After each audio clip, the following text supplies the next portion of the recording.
¿Alguna vez has tenido un juicio? Depende de cómo esperas que vaya ese juicio, lo esperas con muchas ganas o te da mucho miedo de que llegue ese día. No tener seguridad de que ese juicio está ganado es la incertidumbre más grande que tienes en el corazón.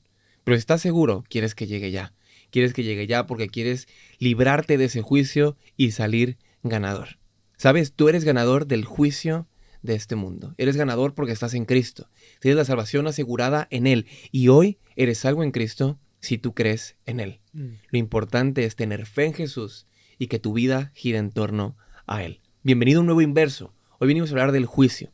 Inverso viene como proyecto a través de la Juventud Adventista de España en colaboración con Sa Feliz. Y estamos súper contentos de colaborar juntos para traerte este nuevo Inverso. Casi estamos llegando al final de esta temporada y estamos súper tristes. El 11º capítulo. Hemos descubierto Levítico desde mis diferentes perspectivas con la intención de encontrar a Jesús. Y en esta ocasión venimos a hablar del juicio. Y aparentemente puede ser que entiendas el juicio con miedo, pero queremos que lo entiendas con gracia, con misericordia y sobre todo que lo esperes porque pronto viene y ese juicio lo tenemos en Cristo Jesús. Y queremos compartirlo y por eso quiero compartir la bienaventuranza de que pronto viene el juicio con mis amigos. Y hoy estoy acompañado con personas que también tienen el juicio ganado en Cristo. ¿Cómo estáis? ¿Cómo lo lleváis de tener ese juicio ganado en Jesús? Victorioso. Muy bien. Genial. El final de esta historia.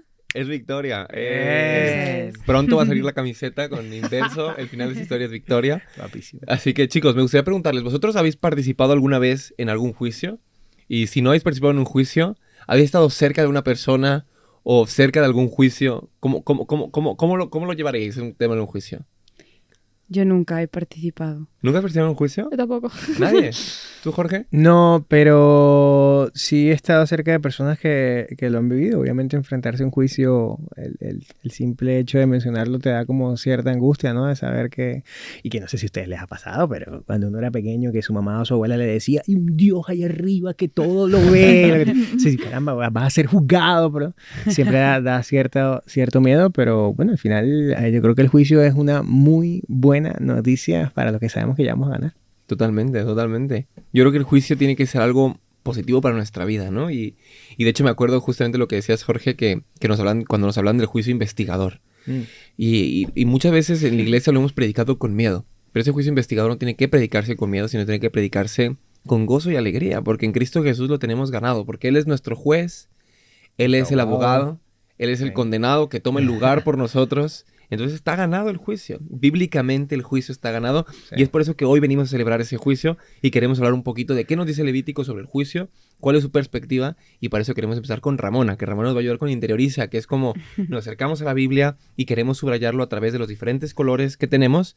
Y bueno, lo puedes encontrar. Ya vamos en el capítulo 11. Seguramente ya llevas mucho tiempo con nosotros. Si estás incorporando, aquí abajo vas a poder encontrar los colores. Nosotros leemos la Biblia a través de colores que expresan diferentes cosas, como no lo entiendo, me gusta, estoy de acuerdo, una promesa y demás. Así que Ramona nos va a explicar qué fue lo que subrayó y sobre todo en ese subrayado, cuál es la reflexión que ella saca de ese texto. Vale, voy a leer el texto que dice así. Y eso tendréis por estatuto perpetuo. En el día séptimo, a los 10 días del mes, afligiréis vuestras almas y ninguna obra haréis, ni el natural ni el extranjero que mora entre vosotros. Porque este día será expiación para vosotros y seréis limpios de vuestros pecados delante de Jehová. Día de reposo para vosotros y afligiréis vuestras almas, es estatuto perpetuo. Voy a leer otra versión porque esta es un poco complicada, la verdad. Tengo dos versiones porque he tenido que buscarla, no me queda muy claro. La otra dice así. Esta será para vosotros una norma perpetua. El día 10º del séptimo mes ayunaréis y no haréis trabajo alguno, ni el nacido en este país ni el extranjero residente entre vosotros, porque en este día tendrás lugar la expiación por vosotros y seréis purificados en presencia del Señor de todas vuestras transgresiones. Será para vosotros un sábado de descanso absoluto de ayuno, es una norma perpetua. Yo aquí he subrayado en color verde porque me sorprende, aparte de que la parte del versículo que dice así, ¿vale? El día del 17º mes ayunaréis y no haréis trabajo alguno, ni el nacido en tu país, ni el extranjero residente entre vosotros. Por dos cosas me sorprende. Una, por la importancia que le da al sábado. O sea, yo creo que en muchas otras religiones no se da tanta importancia al sábado, ¿no? Y yo creo que el sábado y el séptimo el séptimo día tiene un valor muy importante. Y por otra parte está la parte de la inclusión que tiene siempre la Biblia, que al parecer, o sea, muchas veces la gente piensa que no, pero realmente tiene mucha inclusión con los extranjeros, con los animales, con las mujeres, con todos en general. Y me parece algo bastante bonito, ¿no? Porque Dios nunca se olvida de aquellos que no son sus hijos, es decir, no son su pueblo, es decir, todo el resto de las personas, ¿no? Los extranjeros y todos los demás que están como en minoría. Y por otra parte, he subrayado de color azul la parte de que el día de...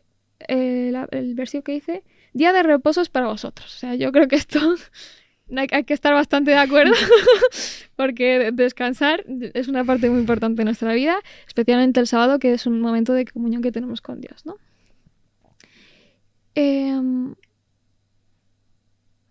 Iba a decir algo más, pero no me acuerdo ahora mismo.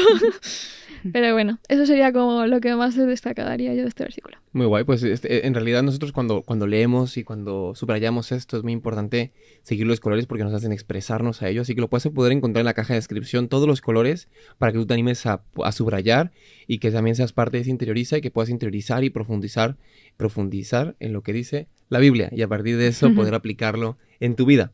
Otras cosas muy importantes que nosotros hacemos para meternos profundamente en los temas, para escudriñar lo que es en las escrituras, es preguntarnos, tener dudas, tener preguntas. Es muy importante tener esas dudas y preguntas porque nos motivan a crecer, nos motivan a avanzar en nuestra vida cristiana. Y bueno, tengo una mala noticia para todos los que estamos aquí. Hoy sabéis que Dafne nos ha acompañado por varios capítulos y hemos estado súper contentos. Y Dafne, me acuerdo en el primer capítulo que nos decía que ella se sentía como pez en el agua, ¿no? Que le encantaba esto, que este era su lugar. Y Dafne, este es tu lugar y hemos estado súper contentos de que nos haya acompañado. Lamentablemente, hoy es el último capítulo que nos acompañas, pero ha sido un placer enorme de que estés con nosotras. Y para mí lo he disfrutado muchísimo. He disfrutado muchísimo el estudio levítico y de inverso, así que ha sido un completo placer. Pues bueno, vuelve más, vuelve más. Cuando queráis. Te invitaremos más próximamente, Dafne, en la nueva temporada. Así que, Dafne, muchas gracias. Y me gustaría hacerte la última pregunta de este inverso. Que dice, ¿por qué es tan importante para nosotros Daniel 8:14, ¿no? ¿Por qué para la Iglesia Adventista este texto es tan importante? ¿Y qué relación tiene con nosotros este texto? Muy interesante. Antes de nada, vamos a leer Daniel 8:14, que dice, hasta 2300 tardes y mañanas después de eso, el santuario será purificado. Y diréis, ¿qué tiene que ver esto con un adventista? O sea, no dice nada muy relevante, más que una profecía más de Daniel. ¿Qué es lo que hay en Daniel? Profecías. Pues ya está, ¿no? Pero la realidad es que en este versículo se basó todo el cálculo de fechas que dio lugar al gran chasco. Entonces, ¿qué pasa? Que este gran chasco que sucedió en 1844, en realidad fue en parte el comienzo del movimiento adventista. ¿Y por qué fue el comienzo del movimiento adventista? Porque estos primeros adventistas, no se conformaron con perder su fe, aunque podían haberlo hecho, porque no se había cumplido lo que ellos creían, sino que decidieron sumergirse en una investigación profunda de estas profecías para averiguar dónde estaba el error, qué había pasado, por qué no había vuelto Jesús. Entonces, este fue uno de los versículos a los que más tiempo le dedicaron para entender, con los que en los que más investigaron y en el que hallaron la respuesta. Y es que estos primeros adventistas descubrieron que los cálculos de Miller eran correctos, solo que el acontecimiento al que hacía referencia era erróneo. ¿Qué pasó? Que la fecha que había calculado Miller, 1844, en base a los años proféticos que se dicen en este versículo de Daniel 8:14, eran correctos. Lo único que no se refería a la segunda venida de Jesús, no era que en esta fecha viniera Jesús, sino que se refería a la limpieza del santuario, a la purificación del santuario. Pero ¿qué pasa? Que no era ¿dónde está ese santuario? ¿Cuál era el santuario que tenía que ser purificado? Porque ellos creían que esto hacía referencia a Jesús porque creían que el santuario estaba en la tierra, creían que el santuario era la tierra. ¿Qué pasa? Que, el santuario de Jerusalén no podía ser. Había sido muchos años destruido atrás. O sea, hacía muchos años que había sido destruido. El santuario original de Jerusalén. tampoco podía ser la tierra. La tierra en ningún momento en la Biblia se le llama santuario. Nunca había sido un santuario en la Biblia. Por lo tanto, el único santuario que quedaba en la Biblia al que se podía hacer referencia era el santuario celestial, el que estaba en la tierra, el que estaba en el cielo, perdón. Entonces, lo que quería decir la fecha que había calculado Miller no era que se empezaba o se realizaba la limpieza del santuario en el santuario celestial, no la segunda venida de Cristo. Y por eso este versículo es tan importante para los adventistas, porque a la raíz de este estudio, del estudio de este versículo y del estudio del santuario que nos caracteriza, como os he comentado en otros capítulos, nace nuestra denominación, nace nuestra iglesia a partir de esos creyentes que no renunciaron a su fe, sino que decidieron seguir estudiando la Biblia. Qué guay, ¿eh? Muy buena explicación. Esto va para un reel, tía. Pero lo has resumido de forma espectacular. Muchísimas gracias. Sí, siento que es muy, muy importante que tengamos muy en mente, ¿no? Esta fecha y ese espíritu de seguir investigando, de seguir profundizando, de seguir tratando de buscar qué es lo que simbolizaba esto, ¿no? Ese paso del lugar santo al lugar santísimo y entender que era la última profecía de tiempo, que era el momento en el que se comienza el juicio investigador. Y en realidad nosotros como adventistas cuando decimos que no estamos en los últimos tiempos es porque a partir del 44, de 1844, comienzan los últimos tiempos, que es la última etapa que falta para que Jesús después venga por nosotros. Es la última etapa, que es la purificación del santuario. Por tanto, Cristo viene pronto y eso no debe olvidarse. Y el santuario está siendo purificado y por eso nosotros somos puros en Cristo Jesús y podemos recibir al Espíritu Santo en nosotros, porque somos puros en lo que Él está haciendo en esa purificación del santuario y que nosotros al ser un santuario somos puros en Él. Así que muchas gracias, Dafne, por ello y vamos con Andrea. Andrea, cuéntanos un poquito, por favor, qué es lo que pasó en el 44, ya Dafne más o menos nos lo resumió, pero cuéntanos qué fue lo que siguió y sobre todo, ¿por qué la iglesia adventista ya no pone fechas para la segunda venida de Cristo, ¿no? O sea, ¿por qué razón nosotros ya no ponemos fechas? ¿Tenemos alguna razón bíblica? Cuéntanos. Es muy importante lo que ya nos ha comentado Dafne, y es que todos los que pusieron esa fecha eran los seguidores de Miller. Miller era el estudioso que encontró la profecía, se dio cuenta de que era algo importante y de que no eran unos números al azar. Igual que muchas otras cosas en la Biblia que encontramos son símbolos, pero no son cosas concretas. Esto sí que era algo en concreto. Entonces él se puso a investigar, contó y encontró esta fecha. Él lo entendió mal y entendió que en ese momento Jesús iba a venir. Por eso ellos pusieron una fecha. ¿Por qué es esto importante? Y lo lazo un poco lo hilo un poco con la segunda pregunta. Porque también en la Biblia, lo que he dicho muchas veces a lo largo de este estudio de Levítico, hay que entender la Biblia como un completo. No es solo Levítico, es el Nuevo Testamento, es el Antiguo Testamento y es muy importante juntar estas dos partes. En la Biblia encontramos versículos en los que se dice que no sabremos, que nadie sabe la fecha o el día en el que Jesús vendrá. Entonces, si realmente... No voy a criticar a Miller porque la verdad que lo que ha hecho es increíble y gracias a él, gracias a él conocemos muchísimas cosas. Pero a él, por ejemplo, se le escapó este pequeño detalle de que hay un versículo en el que se dice que no se conoce la fecha. Entonces, con eso ya te hubieses dado cuenta de que eso no es la fecha de la segunda venida. Ahora es muy fácil decirlo cuando ya sabemos que no ha venido claro, Jesús. en esa fecha. Pero en ese momento pues entiendo que es mucho más complicado, igual que para nosotros es muy complicado ahora descifrar algunos mensajes que a lo mejor dentro de, iba a decir 30 años, pero aquí han pasado 200 años, va a ser mucho más fácil de saber. Entonces, pues así llegó el gran chasco.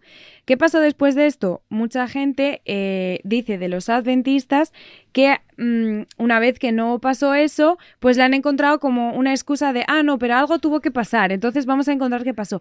Claro, pues nos equivocamos si era esto. Y nos critican un poco por esto, o al menos eso es lo que dice el estudio de esta semana de Inverso. Y me parece muy importante lo que ha dicho Dafne, y es que ellos se equivocaron, nos hemos equivocado y eso no es algo malo, y justo de esa equivocación no nos hemos avergonzado y lo hemos dejado ahí, nos hemos metido en cuevas, nos hemos escondido y no volvemos a salir a la luz del día porque qué vergüenza, nos equivocamos con el gran chasco. No, ellos, porque no nosotros, siguieron investigando hasta que encontraron qué pasó realmente ese día, porque en la Biblia sí que es verdad que ese día fue un día especial y después de todo el estudio que toda esta gente estuvo realizando, podemos saber hoy en día que ese día pues empezó todo el juicio y lo que nos ha comentado ya Dafne del santuario celestial. Ahora, es muy importante esto porque por lo que tú has mencionado de que tenemos que prepararnos constantemente porque Jesús va a venir. El hecho de que no vino no significa que ya está, todo eso se anula, no. Él va a venir. Por eso tenemos que estar preparados constantemente. ¿Cómo hacemos esa preparación? ¿Cómo estamos? Es tu día a día. Lo hemos hablado tantas veces. ¿Cuál es tu alimento? El pan de vida. ¿De qué te alimentas tú? ¿Cuál es tu desayuno? El tuit que tuvo Jorge de desayunar con la Biblia. Todo eso es muy importante. Y me gustaría remarcar de este estudio el prepárate, porque no vino, pero eso no significa que no vendrá. De hecho, es la promesa que nosotros tenemos como adventistas. El nombre de adventista ya tiene como definición el que estamos esperando una segunda venida de Jesús. Y yo creo que no hay nada más bonito que eso.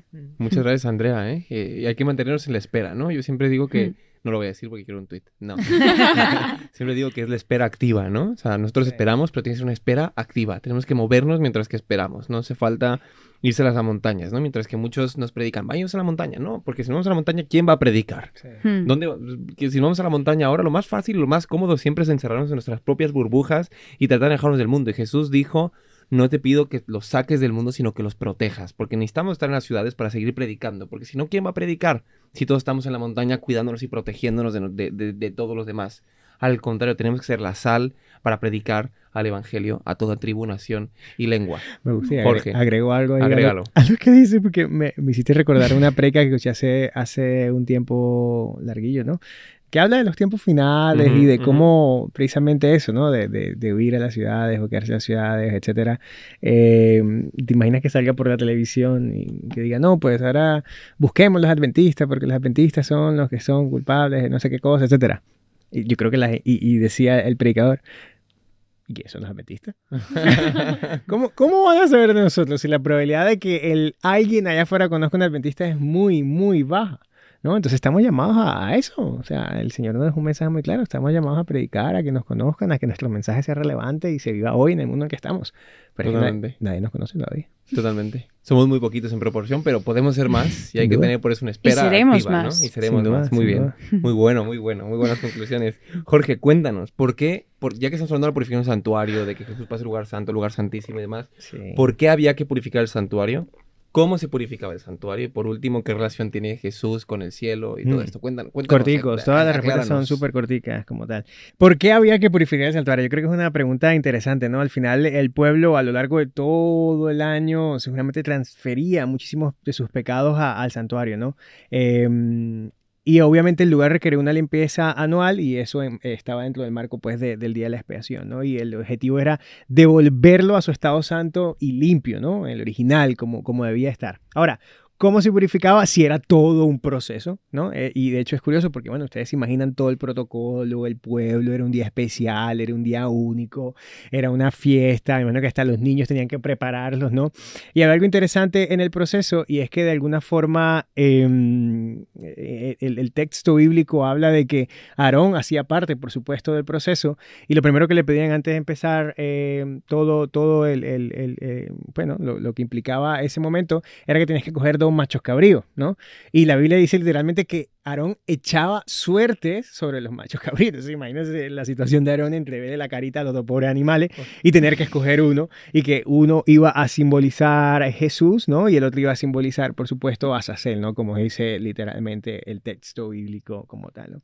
A partir de ahí el proceso empezaba por el macho cabrío que había sido escogido como representación de Jesús. Ahí iba un sacrificio y en este caso el sacerdote pues entraba directamente a toda la parte del atrio y empezaba el protocolo, ¿no? Con cada uno de los aspectos que incluía el santuario, ¿no? Y él entraba con perfume, tenía incienso y tenía la sangre. Y iba untando sangre en cada uno de esos lugares desde pues, el mismo altar. Después lo hacía directamente con el altar del incienso propiciatorio, el altar del sacrificio, etcétera, etcétera, ¿no?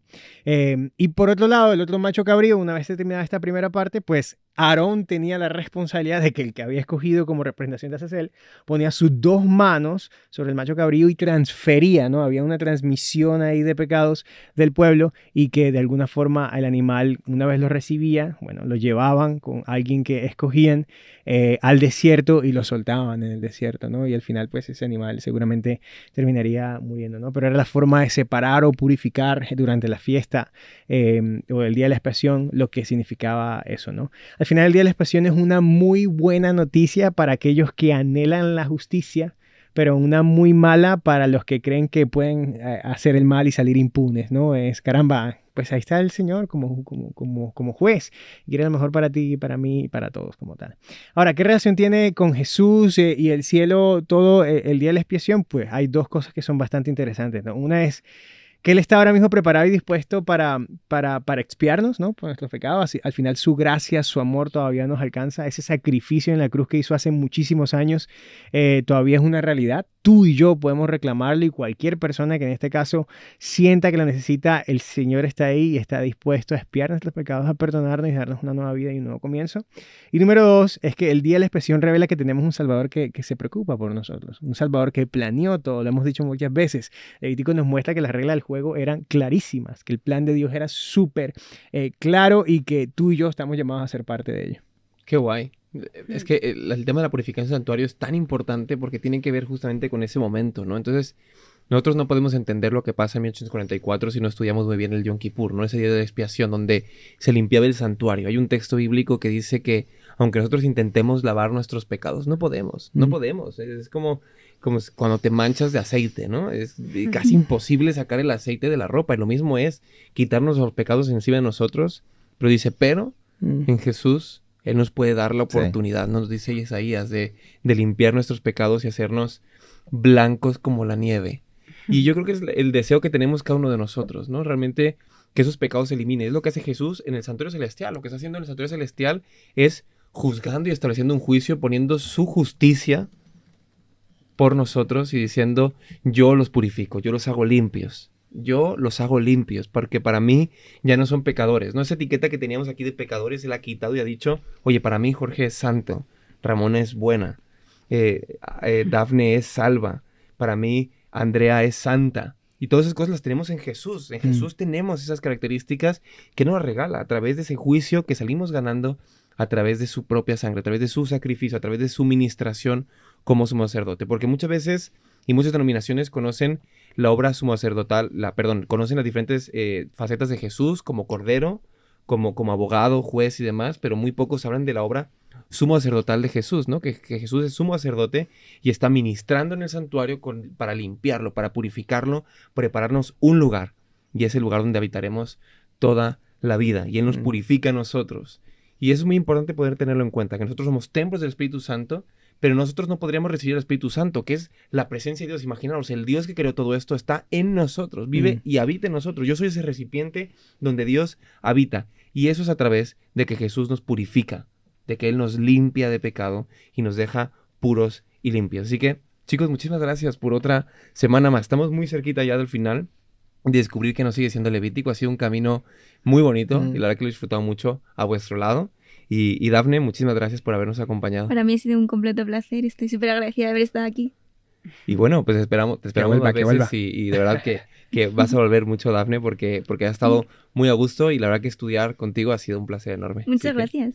Gracias, chicos, también a vosotros. Y bueno, para terminar me gustaría que buscáramos el implícate, ¿vale? Ese tweet que nos va a hacer interiorizar, que nos va a hacer incluir en nuestras vidas, en nuestro CPU, ¿no? En nuestro software. Nos va a hacer incluir eso que nosotros pensamos, incluirlo y llevarlo a la forma práctica. Así que, ¿alguien tiene el tweet?